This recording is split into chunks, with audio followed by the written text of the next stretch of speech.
and they want to meet, but it's it's a little late to meet, but they want to meet, and they want to come to the White House. They'll even come to the White House. So we'll see. I may do that, but it's a shame it could have been done the easy way. Do you think the regime there could fall? Sure, anything could happen, right? Of that, sure, that could happen. Yeah, Mr. please. President, the Senate Judiciary Committee is holding a hearing on who exactly was running the White House under Joe Biden. Who do you think that was? I think the auto pen ran the White House.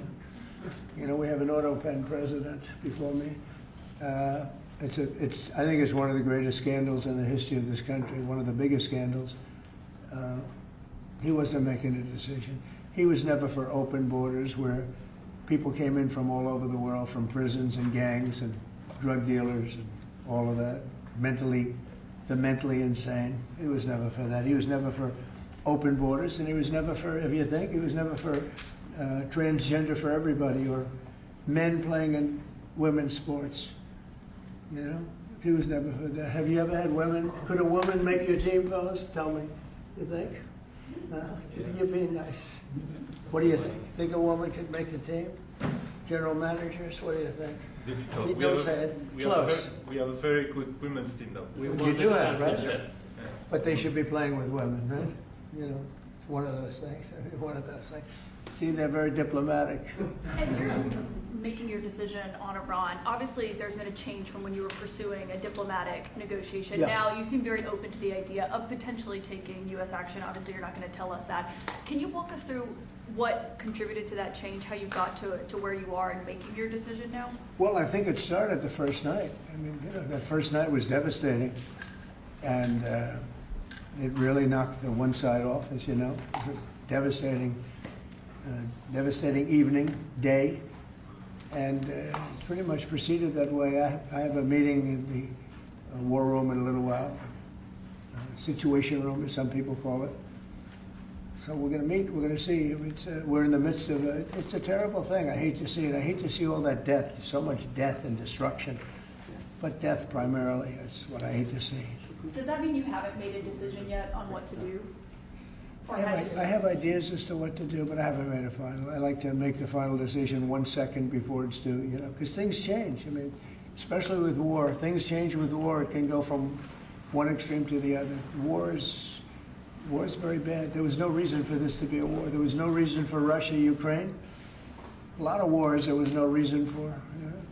You look right up there, I don't know, see the Declaration of Independence, and I say, I wonder if the Civil War, it always seemed to me maybe that could have been solved without losing 600,000 plus people.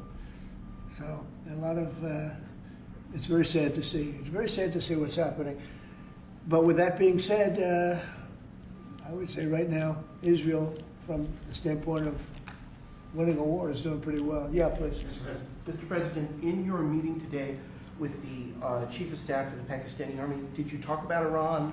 Did that come up? Is there anything you can share from that meeting? Yeah. Well, they know Iran very well, better than most. And they're not happy about anything. It's not that they're bad with Israel. They know them both, actually, but they probably, maybe they know Iran better. But they see what's going on, and he agreed with me.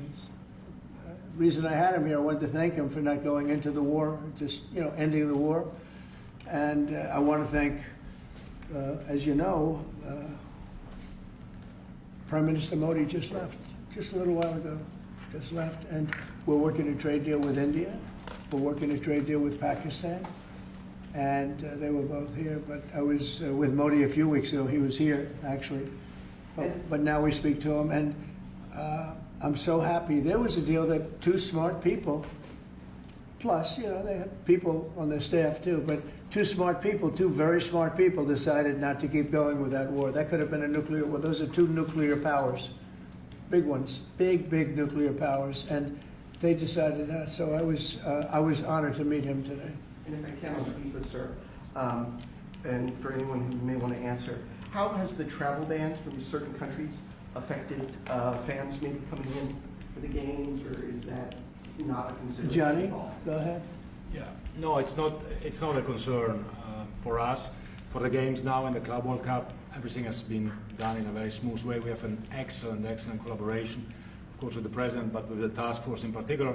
For next year, the World Cup, we have one more year to work, and the learnings that we have this year with the Club World Cup, which is historic, I say this to all the Americans, because it's the first ever Club World Cup, and it's played in the United States of America.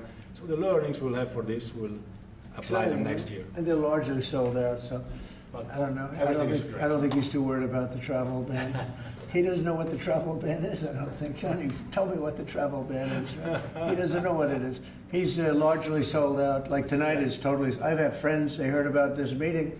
They said, can you give me tickets? I don't know if I can get tickets. He won't give them to Well, me. we can speak Maybe about it. John will give them to me. Yeah, please. Mr. President, two questions if I could. One about Iran and then one domestically. With Iran, what's your message to Americans both here and abroad who are not only concerned about the U.S. potentially getting involved in another conflict in the Middle East, but worry about the potential for retaliation here at home? Yeah, well, I don't want to get involved either, but I've been saying for 20 years, maybe longer, that Iran cannot have a nuclear weapon. I've been saying it for a long time. And I think they were a few weeks away from having one. And they had to sign a document. I think they wish they signed it now. It was a fair deal. And now it's a harder thing to sign, you know. It's a lot of water over the dam. But, you know, it's very, I say it very simply. Iran can't have a nuclear weapon. Too much devastation. And they'd use it. You know, I believe they'd use it. Others won't use it, but I believe they'd use it. So that's it. It's very simple as far as I'm concerned. They can't have a nuclear weapon. And then domestically, Missouri Senator Josh Hawley came out this week as the lead sponsor of the bill to raise the federal minimum wage to $15 an hour. It stands out because he's a Republican. There's still 20 states that have it at $7.25. Do you support the legislation or the idea? Well, I of haven't raising- seen it. I'd have to speak to Josh. He's a very good friend of mine. That's interesting that Josh did that. I'm going to have to think about that one. Some people agree with it, some people don't. You know, some people say it really turns away business, restaurants close, and a lot of things happen. Other people agree. I'd have to speak to Josh. He's a good guy. Did you see For the Iran, the possibility of an Iran deal, is the destruction or the dismantling of the Fordow nuclear enrichment center, is that a prerequisite for a deal? Is that a red line for you? No, it's just something that people talk about having. We're the only ones that have the capability to do it, but that doesn't mean I'm going to do it at all. Yeah, we have the best military equipment in the world. You see that with this fight. We have planes that are undetectable, flying around like, you know, nobody's able to see them stealth. You guys want to be stealthy tonight. You know, you can be stealth, you'll never lose, right? But these are incredible planes and weapons. We have the best weapons in the world. By far, nobody close, and I mean, certain countries take advantage of that.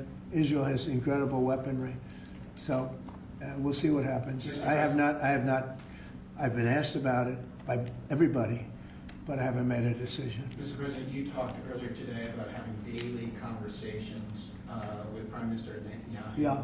How have those conversations weighed on you in terms of getting more involved? He's been lobbying for the U.S. to get more involved. Has that had an impact in kind of your evolution, sir? Look, we talk, and I'd like to see everything done. I would have preferred having just an agreement, a strong agreement, you know, verifiable agreement. But it was such a shame. They were so close. You know, Iran was very close to signing what would have been a very good agreement for them. And maybe that could still happen, I guess, you know. They do want to come and see us. They want to see me in the White House. That's a big statement. But it's very late. Is it enough of a statement to hold off getting We're involved? going to see what happens. Look, we're going to see what happens. Ending it as soon as you can would be good. Have you closed the door on meeting with them? No. Okay, so it's still open to them coming here in your Yeah, eyes? I mean, they asked if they could come. We'll see if that happens. And It's not that easy for them to come. They can't get out. You know, they're in Iran, and in one case, the guy wanted to come so badly, but he can't get out because there's bombs dropping all over the place. Have you seen the Tucker Carlson, Senator Ted Cruz interview? It seems like this issue on whether or not the United States should strike is kind of dividing a lot of your supporters. No, my supporters are for me. My supporters are America first. They make America great again. My supporters don't want to see Iran have a nuclear weapon. Tucker's a nice guy. He called and apologized the other day. because he thought he said things that were a little bit too strong, and I appreciated that. And Ted Cruz is a nice guy. I mean, he's been with me for a long time. I'd say once the race was over, he's been with me ever since, right? But very simple. If they think that it's okay for Iran to have a nuclear weapon, then they should oppose me, but nobody thinks it's okay. People that don't want, I don't want to fight either. I'm not looking to fight. But if it's a choice between fighting and them having a nuclear weapon, you have to do what you have to do. Maybe we won't have to fight. Don't forget, we haven't been fighting. We add a certain amount of genius to everything, but we haven't been fighting at all. Israel's done a very good job of that. But we'll see what happens. The bottom line is they can't have nuclear.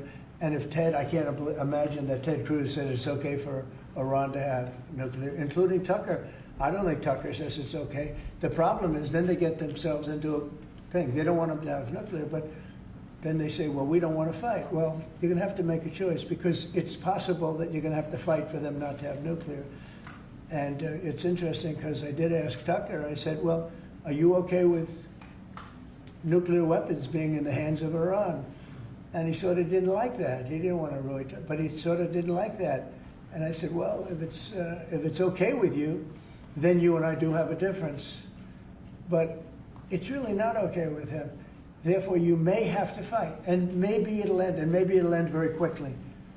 But there's no way that you can allow, whether you have to fight or not, you can allow Iran to have a nuclear weapon because the entire world will blow up. I'm not going to let that happen. Mr. President, on the southern You had a border, bit of a row with President Emmanuel Macron of France the other day at the G7, No, it sounded like. he's a nice guy. Look, he said I was going back home to make a ceasefire. Not a ceasefire. We're long beyond ceasefire. And I said, why do you say that?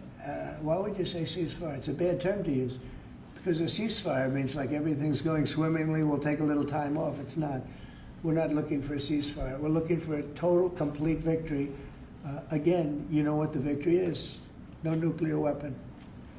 Mr. President, So I thought it was a very badly worded statement by him, and obviously I let him know that.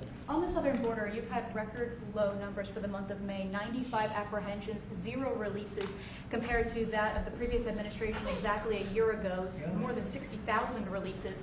What do you attribute that success to? I like you. Who are you with? Turning Point USA, sir. Well, they're very good. Turning Point. Charlie, very good.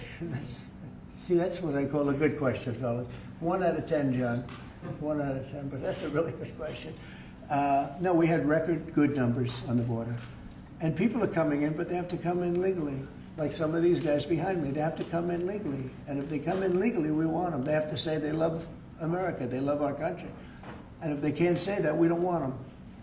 Thank you very much. Very nice. Thank you very much, everybody. Thank you, press. Thank you. Thank you, guys. Thank you, guys. Thank you.